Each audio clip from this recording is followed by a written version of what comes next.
አሰላሙ አለይኩም ወራህመቱላሂ ወበረካቱ። ሰላም ሰላም ቤተሰብ እንዴት ናችሁ? ደህና ናችሁ? ደህና ነኝ አልሐምዱሊላህ። ውዶችዬ በያላችሁ በየዓለም ዳርቻ ሰላማችሁ ብዙ ትርፍ ይበልልኝ ማለት ነው ውዶችዬ።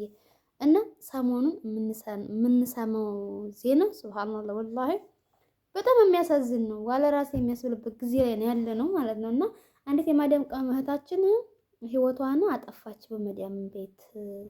አንዷም ደግሞ እንደዚህ ይቹም ደግሞ አንዷም ደግሞ ሌላዋ ደግሞ ከሳውዲ አረቢያ ሄዲያ በየመን ማለት ነው በየመን ሄዲያ የቀማል ተመጣ ስትል ህይወቷን አጣች። እንዲሁ እኛ ኢትዮጵያኖች እንዲሁ ወላሂ የላለን እንዲሁ ግፍ በረከት የላለን እንዲሁ ወላሂ በዛ እንሞታለን እንዲሁ ደግነቱ አናልቅም። ሀቂቃ ነው የምላችሁ ነው ወላሂ እኔ የምላችሁ ማለት ነው። ቅመሞችዬ እንደዚህ ህይወታችሁ ለምንድን ነው የሚያስጠላችሁ ይሄን ያክል? አረ ወላሂ ነገ ሌላ ቀን እኮ ነው እንዴ! ነገ ያልፋል። እናንተ አሁን ለምሳሌ ለምን ለቤተሰቦቻችን በምጦስ እንሆናቸዋለን? ቤተሰቦቻችን ሰርተው ይመጡልናል እያሉ በር እያዩ ሀታ እንኳን ስልክ ሳንደውል የተወሰነ ሳምንት ስንቀመጥ እንዴት ነው የሚጨነቁት? አረ ወላሂ ለቤተሰቦቻችን የምንሰብላቸው ሀቂቃ ማለት ነው። አይከፋችሁም እኮ ብያለሁ፣ ይከፋቸዋል። ግን ነገ ሌላ ቀን ነው። አሁን ለምሳሌ በኔ ራሴን ሳስበው ማለት ነው ኢትዮጵያ ሄድኩኝ አይደል? አልሐምዱሊላህ እኔ ኢትዮጵያ በመሄዴ ወላሂ አንድ ቀን ከፍቶኝ አያውቅም። ኢትዮጵያ ሄድኩኝ፣ ቤተሰቦቼን አየኋቸው፣ የሞቱትንም ያሉትንም አይቼ አልሐምዱሊላህ መጣሁኝ። አለቀ። ምንድን ነው ችግር አለ? ችግር የለም። አሁን ለምሳሌ ዝም ከተመቸኝ እሰራለሁ፣ ካልተመቸኝ ደግሞ ሀገር እሄዳለሁ። ሌላ ፈርቅ እኮ የለውም። እናንተም እንደዛው ነገ ሌላ ቀን ነው። ለምን ተስፋ የምትቆርጡ? ኧረ ወደ ተስፋ አትቁረጡ። ሀቂቃ ተስፋ አትቁረጡ። ተስፋ የሚያስቆርጥ ነገር የለም ሲጀመርም ማለት ነው። አልሐምዱሊላህ ዋናው ትልቁ ነገር ከሰው በታች የሚያደርጋችሁ ማለት ነው ምን እንድታውቃላችሁ? ጤና የሌለው ሰው ነው። ጤና የሌለው ሰው ብቻ ነው። አለበለዚያ ግርጃችኋል። አልሐምዱሊላህ አፍያችሁ ደህና ነው። ይሄን ያክል ህይወት የሚያስጠፋው ምንድን ነው? አንዳንድ ልጆች ደግሞ ብዙ ጊዜ አብዛኞቹን ታንቀው የሚሞቱት እንደዚህ አለ እንትን ነገር እንትን የሚሉት ወንድ ጋር ያኔ ትጀናጀናላችሁ። ትጀናጀኑ እንግዲህ አንዳንዱ እንድቻሉ አላህ እንድጭር አለ ያርጋቸውና ማን ሁሉም ሳይሆን አሉ አንዳንዲ ማለት ነው ባለየዎች ማለት ነው። እንደዚህ ሰውነት ሲንቅለጭና ላኪልኝ ይላትና ከዛ እሷ ደግሞ ያ ታምናለች። ሴት በባህሪዋ ታምናለች። ከዛ ትልካለች። ከዛ በኋላ ላይ ግን ያ ቀይር ያደረገውና አይ ይሄን ያህል ብር ካላመጣሽማ ቪዲዮ ላይ ለቅሻል ምንድነው ወይ ፌስቡክ ላይ ወይ ደግሞ ዩቲዩብ ላይ ፖስተዋለሁ ሲላት በቃ ቤተሰቦችንም አለመዋረድ ደግሞ ያንን አለመዋረድ ስትል ተንቀት ሞታለች ማለት ነው። አያችሁ ትክክለኛ የሚፈልጋችሁ ወንድ ሲጀመር ማለት ነው ትክክለኛ የሚፈልጋችሁ ወንድ ወላሂ እንጋባ ነው የሚልሽ። በቃ ኒካ እናርግ፣ ሙስሊም እንኳን ኒካ እናርግ ነው የሚላችሁ ማለት ነው። ሌላ ሃይማኖት ከሆናችሁ ደግሞ እንደዛው ነው የሚሏችሁ ማለት ነው። የሚፈልጓችሁ ወንድ ማለት ነው። ይሄ ግን የማይወድሽ ዝም ብሎ የማይፈልግሽ ማለት ነው። ወላሂ ጊዜ ማሳለፊያ ከሆነ የኔ ማር፣ የኔ ፍቅር፣ የኔ ሱኳ በቃ ጥሪ ራሱ ያስታውቃል ማለት ነው። ወላሂ ነው የምላችሁ ውዶችዬ ማለት ነው። እና ስለዚህ ብዙ ጊዜ ብዙ ሴቶች ህይወታቸውን የሚያጠፉት በእንደዚህ አይነት ወንዶች ነው። እና ስለዚህ ሌላ ምን ነገር አለ? ሌላ እኮ ነገር የለውም። እናንተ እየሰራችሁ ነው አልሐምዱሊላህ። ኢትዮጵያ ደግሞ ወላሂ ውዶችዬ ኢትዮጵያ ትንሽዬ ነገር ካላችሁ ማለት ነው ትኖራላችሁ። ኢትዮጵያ ደግሞ ቤትም ስላለች ደስተኛ ህይወት ትኖራለች ማለት አይደለም። ቤትም ስለሌለች ደግሞ በጣም መጥፎ ትኖራለች ማለት አይደለም። ኢትዮጵያ ለመኖር ስልት ያስፈልገዋል። በቃ ስልት ያለው ሰው የየናቸው ነው ወላሂ ከስደት ከመልሰው ልጆቻቸውን ወልደው ትዳራቸውን ይዘው ይኸው ተቀምጠዋል። ምን ሆኑ? ኢትዮጵያ ስትኖር ምን ችግር አለው?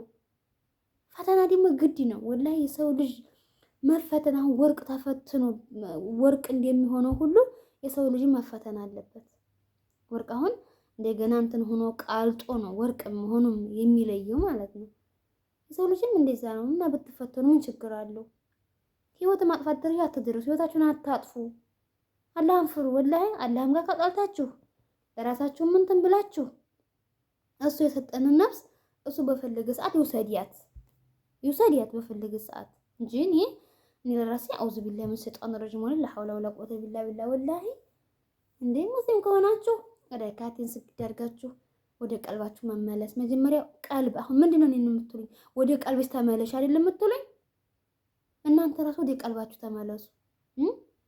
መሰለን ያኔ የሰው ላይ ሁሉም ደስተኛ ይከፋናል እኮ ሰው ነንና ብዙ ነገር ይከፋናል፣ ብዙ ነገር አተናል። ግን አልሐምዱሊላህ ረብል ዓለሚን ሀቂቃ ነው የምላችሁ። እና ስለዚህ አሁን እኔ ኢትዮጵያ ሂጅ መጣሁ ኢትዮጵያ አሁን ራሱ ባህር ማለት ነው የትም አረብ ሀገርማ እሄዳለሁ ብዬማ አላስብም። በቃ ከዛም ብዬ በቃ ለራሴ የሚያዋጣኝን ነገር አያት አድርጌ በቃ ስራ ጀምራለሁ ማለት ነው። አለቀ። አንደኛ እዛ ቤት ሰራችሁበት ከተማ ያ የማይመቻችሁ ከተማ ደግሞ ወደሚመቻች ስራ ወደ ያለ ከተማ መሄድ እኮ ነው፣ መቀያየር እኮ ነው። ወላሂ ችግር የለም። አሁን ለምሳሌ አቀሳ ስራ የለም፣ ደሴ ስራ አለ። ደሴ መኸር ነው፣ ሌላ ነገር የለውም እኮ ሀቂቃ ነው የምላችሁ። ይሄን ያህል ህይወታችሁን እንደዚህ እንደማ አውዙ ቢላሂ ወላሂ ታውዱ ምን ሸይጣን ወላሂ አውዙ ቢላሂ። እኔ አንዳንድ ጊዜ ማለት ነው እና ደግሞ በየመን ይቃማ ልታወጡ የምትሄዱ ልጅ ማለት ነው እናንተ ራሱ ማለት ነው ያማችሁት ጉልበታችን አልቋል ውዶችዬ። እኔ አሁን ወላሂ የዘንድሮ ጉልበት የዛይ በፊቱ ጉልበቴና ያሁኑ ጉልበቴ ወላሂ ሰማይና ምድር ነው። ሰማይና ምድር አልኳችሁ ጉልበቴ ማለት ነው። ጉልበቴ አልቋል አሁን ላይ ማለት ነው። አያችሁ አሁን ላይ ወላሂ አመጣ የምትወልድ ሴት ልጅ ራሱ ከ100% ወላሂ 2% እንኳን አይሆኑም ማለት ነው። አመጣው በምጥ እንኳን የሚወልዱ ማለት ነው። አላህ ይሄን አመልያ አላህ አጥቶልናል። ካላዛ አመልያ እሰራለሁ ነው የምትለው ማለት ነው። መጀመሪያ መጣ ሳይመጣ በፊት 3 ቀን ምናምን ሳይመጣ በፊት መጀመሪያ አመልያ ነው የምትሰራው። ለምን አመጣ ወልድ ጉልበታችን አልቋል። በየመን ያቺ ዕቃ ማውጣት ብላችሁ እንዲያታስቡት ወላሂ ኢትዮጵያ 350 ሺህ ብር ካለሽ 250 ሺህ ብር ካለሽ እንዲያቅሙ በቃ ሰርተሽ ትኖሪያለሽ የኔ ውዴት ማለት ነው። እኔ ወላሂ የመጣሁ ማለት ነው አንደኛ ቢከስርብኝ አሁን ለምሳሌ እህቴ ጓደኛዋ አለች እና እዚህ በቃ ችግር የለውም አንድ 300 ሺህ ብር ልበደርልሽ እና እንደዚህ ስሪ ያለች እህቴ ማለት ነው። አንዴ እኔ አልፈልግም ያልኳት እኔ አልፈልግም ቢከስርብኝስ የሰው ነገር የሰው ገንዘብ በጣም ከባድ ነው። ቢከስርብኝስ እኔም አልፈልግም። ለምን ሂጅ አልሰራም? ለምን 6 ወርም ሰራሁ 4 ወርም ሰራሁ 5 ወርም ሰራሁ። ከዛ በኋላ በቃ ጨመርመር ማድረጊያ በቃ ቢከስርብኝ ያ ችግር የለውም ሌላም ነገር ስላለ ይሄን ሽጬ ካፍላለሁኝ ምናምን አልኩኝ እኔ ለራሴ ማለት ነው። እና ስለዚህ ወላሂ የተወሰነ ብር ካላችሁ ኢትዮጵያ ራሱ ስንጥ ብላችሁ ትኖራላችሁ። እየኖሩ እያያችሁ ነው። ልጆቻቸውን ወልደው ትዳራቸውን ይዘው በቃ አለቀ። የአረብ ሀገር ሴት ግን ለራሷ መሰለን ለራሷ አትኖርም። የምንኖረው ለሰው ነው። ለሰው ደግሞ አትኖሩ። ለራሳችሁ ኑሩ መጀመሪያ።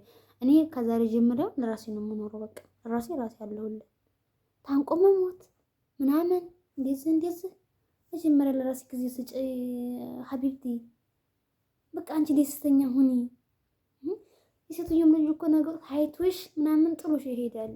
ይሄር ጥርግ ይበል እንዴ እናንተ ለወንድ ብላችሁ ህይወት ማጥፋት ለወንድ ብላችሁ ማሰቀል አረኛ ለሰቀም ለወንድ ብዬ ወላሂ ለምን አይቀርም? ከፈለገ ጥሩንስ ገደል ይግባ። ጥሩንስ ገደል ይግባ። ጦሴን ይዞ ማለት ነው። እናንተ ይሄን ያክል ህይወት የሚያስጠፋችሁ ምንድነው? አራላን ፍሩዱችዬ አውዙ ቢላ ተውድም ሰይጣን ያበናት